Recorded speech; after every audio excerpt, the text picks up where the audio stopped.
Before the personal computer era, computers were built entirely using discrete components which were manually wired together. Often called the first computer, the ENIAC had more than 17,000 vacuum tubes and 70,000 resistors and a great number of caps and diodes, all of which were hand-soldered together. The advent of the transistor in the 1950s helped to drastically reduce the number of discrete components needed for computers, improve performance, and reduced costs. But transistors were still themselves discrete components, hand-numbered in the thousands inside computers, making the machines incredibly complex to build and maintain. A new paradigm was needed to overcome the so-called tyranny of numbers. In 1958, Jack Kilby at Texas Instruments developed the tool we needed to take computing to the next level. The integrated circuit began the long journey of integration of discrete components into unified parts, and the electronics era began. To this day, integration is a key part of progress in the computer industry. As Intel struggles to maintain its leadership over the PC and server markets with pressure from AMD and ARM, integration could very well be Intel's flanking strike on the competition. If you can't beat AMD in core counts or ARM in efficiency, why not just redefine computers altogether? With huge resources and privileged access to OEMs, Intel's codename The Element could usher in a new era in electronics, the modular connected device.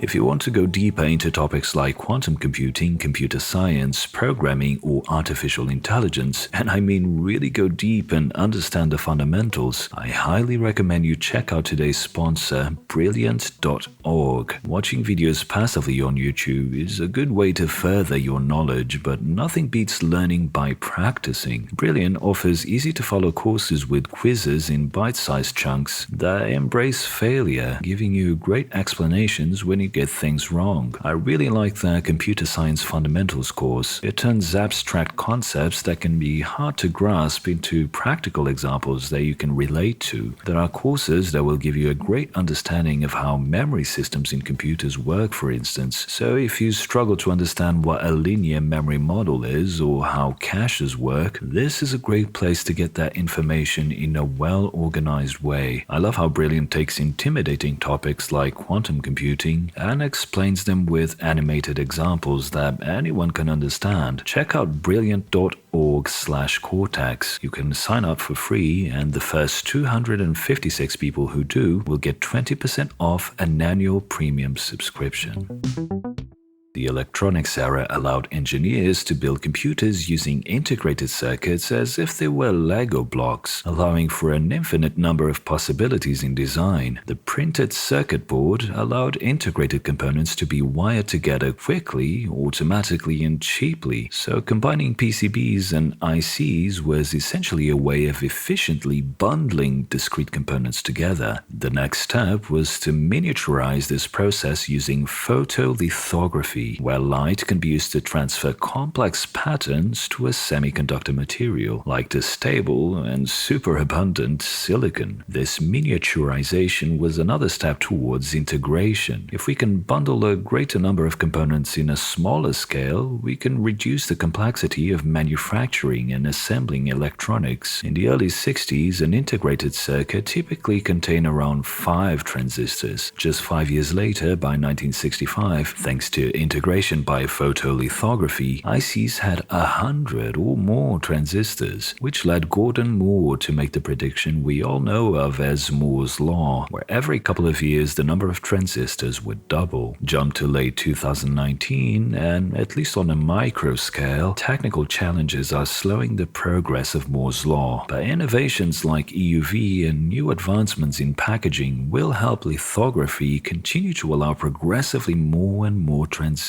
to be fit into silicon wafers. However, on a macro scale, integration has been much slower. Dedicated sound cards, for example, were integrated with the introduction of the AC97 codec by Intel in 1997, making it possible to drive game audio and music apps with just an onboard chip, typically built into the south bridge of the chipset. In the last decade or so, GPUs have also gradually become integrated integrated into CPUs, with AMD's APUs in particular getting more and more powerful with each generation. I suspect we will be hearing more about this in a few weeks at Computex 2020. The challenge of integration, of course, is that we don't want to sacrifice PC expandability for the sake of having things more integrated. One of the things we love most about PCs, after all, is the ability to expand their capabilities as we see fit. You can add more RAM, more storage, faster GPUs, etc., precisely because they're all separate, discrete components. But what if we could do both? What if integration didn't sacrifice expandability? The first company to try and redefine the PC as a modular platform was Razer back in 2014 with Project Christine. It had modules for GPUs, CPU and RAM, I/O, the PSU, audio, a water pump module, and of course multiple storage modules, which were all easy to connect with central backplane and hot swappable. So if you wanted to upgrade your GPU, all you had to do was disconnect a module and insert a new one in a matter of seconds. Sounds cool, right? So why aren't we all playing games and watching videos on Razer's modular PCs today? The problem with Razer's concept was that it didn't offer any obvious advantages compared to regular desktop PCs beyond that modularity. And to some extent, PCs have become commoditized over the years. And this is the main problem with modularity in general. If PCs are cheap enough to just run for 3 or 4 years and then buy a new one when it doesn't do what you need it to do anymore, then why waste resources and time in developing new connectors and new standards and all the infrastructure needed for something like this Razer concept to become a reality? Unless there is some obvious benefit that will actually have a significant impact on the way we use PCs, there's little incentive for more modularity beyond what we already have. We saw something similar happen with another modular concept for a different type of computing device, a phone. In the same year that Razer announced its concept modular PC, Google announced their modular phone, Project Era. The Advanced Technologies and Products Group at Google came up with a system that would allow users to swap out phone components on the fly, like install a faster CPU, a better Wi-Fi module, a bigger battery, a better screen, or even a more advanced camera as new components got released. The system was very interesting with small modules that snapped into place with magnets, and it didn't look too bad either. But again, mobile phones commoditized in a matter of a few years, way before Google was ready to actually launch a consumer modular phone. Nowadays, you can get a good phone for less than $200 and a flagship level phone for around $300 with all the latest advancements. So why bother with a modular platform that lets you upgrade your phone over time if it's so cheap to just get a new one every couple of years? Razer's Project Christine still has a page online, but it looks fairly abandoned, and Google announced it was killing off Project Era back in 2016. So from these two high-profile examples, we can see that for a modular PC to become a reality, it needs to offer something that current PCs don't offer, and it needs to be affordable to the point where it competes with commodity options. If it's basically the same form factor and it's more expensive, the modularity alone is not going to get users and OEMs interested. And this is why Intel's new modular system might actually succeed where others failed. Back in October, Intel showcased a new modular product simply called the Element. Unlike Razer's Project Christine, Intel's modular PC is a real product, expected to come to the market soon. The idea is very similar though. There is a backplane where you plug in PCIe-based modules or elements. The first element introduced by Intel contains a CPU, DRAM, and storage. You can then add your own additional modules like a GPU or other PCIe-based accelerators. This is a working prototype and it certainly looks like one. It's a far cry from the futuristic-looking Razer concept, but unlike Razer's, Intel's concept does actually work, and according to Intel, this is not the final design or even the final name, which is a good thing because this looks hideous. One of the enthusiast platforms that's seen tremendous growth in 2019 is the small form factor PC, with numerous new boutique-type cases coming out, like the Den Case A4, the Ghost S1, the N-Case M1, and several others. The technological advancements of the last few years have allowed SFF builds to not only flourish, but actually keep up with large desktops as far as performance goes, while saving a lot of space and being usually built with low noise levels in mind. Things like M.2 drives, SFF power supplies, and low wattage CPUs and GPUs have made the small form factor market one of the most exciting PC niches, with plenty of innovative ideas. Intel's The Element comes to market precisely with small form factors in mind. The first implementation will be in the new Intel NUC, which leaked on Chinese website Coolshare. The NUC contains this prototype Element board with space for a second PCIe module, for instance a GPU. Note that the prototype Element card itself contains slots for M.2 storage as well as RAM, which users can upgrade. So the Element does offer something unique that most desktop PCs lack, a very small footprint, which as we know is something that users want given the growth of the SFF niche. It also offers ease of upgradability, seeing as adding new modules is as simple as adding a new GPU in current desktops. But is this really enough for us to see a massive shift to modular computers? Well, remember, the Element works through a PCIe interface. Can you think of other products Intel has been showcasing that also use this same interface?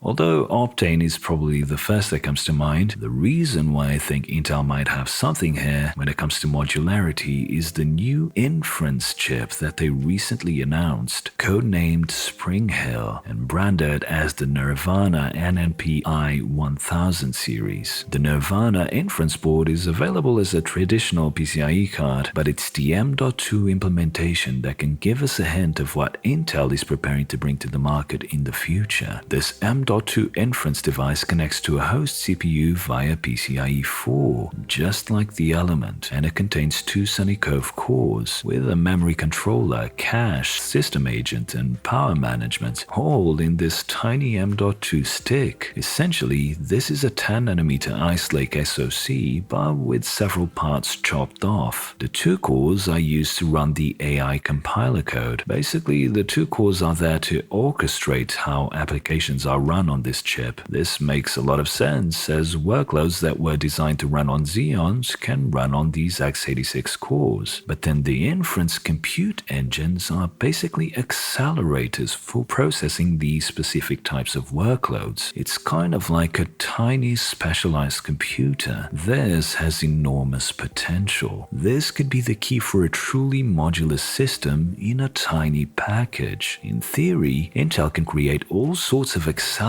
in this M.2 form factor, not just for inference, but for consumer-oriented workloads like gaming or streaming or video editing. These M.2 compute sticks of various kinds could then be arranged to focus on either throughput by allocating a few blocks per application, or for latency by combining several blocks for a single workload, for instance gaming. This innocuous inference chip might be a look into the future modular desktop PC. This is how Intel could completely redefine the personal computer. Not only could you select a bunch of modules in an M.2 format, you could, for instance, combine high power and low power devices in your machine. If your workloads are GPU focused and highly parallel, but efficiency matters to you, you can get a CPU unit like the Ghost Canyon prototype one in the NUC, and then add a bunch of GPU M.2 sticks, or maybe vector focused M.2 sticks. If, on the other hand, you need a lot of CPU cores, get M.2 sticks with extra CPU cores and add them in as modules. If you want to build a video editing machine, add modules with encoding capabilities, or ones combined with Optane that can hold your uncompressed footage right next to the cores for fast timeline performance. Because the form factor is so compact and integrated, the possibilities are endless. While the server parts have this this M.2 form factor with an exposed PCB that we're all familiar with, on the consumer level, there's nothing stopping Intel from creating a cooler looking format that's just as small as an M.2 but looks and connects in a similar way to what Razer envisioned back in 2014. If you've been paying attention, Intel has been hinting at this modularity in their GPU conferences. A couple of weeks ago, when Raja Koduri introduced their new HPC GPU called Ponte Vecchio and its implementation on the Aurora supercomputer, we could clearly see that the GPUs can be laid out in such a way that they can be scaled as needed. Each of these heterogeneous GPUs have access to a type of cache that Intel amusingly calls Rambo cache. It's curiously similar to a package I proposed a few months ago. It looks like I got this spot on when I predicted we would see packaging like this from both AMD and Intel soon, and this modularity philosophy will eventually trickle down to the mainstream market. And by the way, stay tuned to the channel as I will be looking more closely at Intel's GPU plans in the near future. Recently, Intel's CEO Bob Swan said the following: "I'm trying to destroy the thinking about having 90% CPU market share inside our company because I think it limits our thinking. I think we miss technology transitions, and that doesn't mean just CPUs, it means GPUs, it means AI,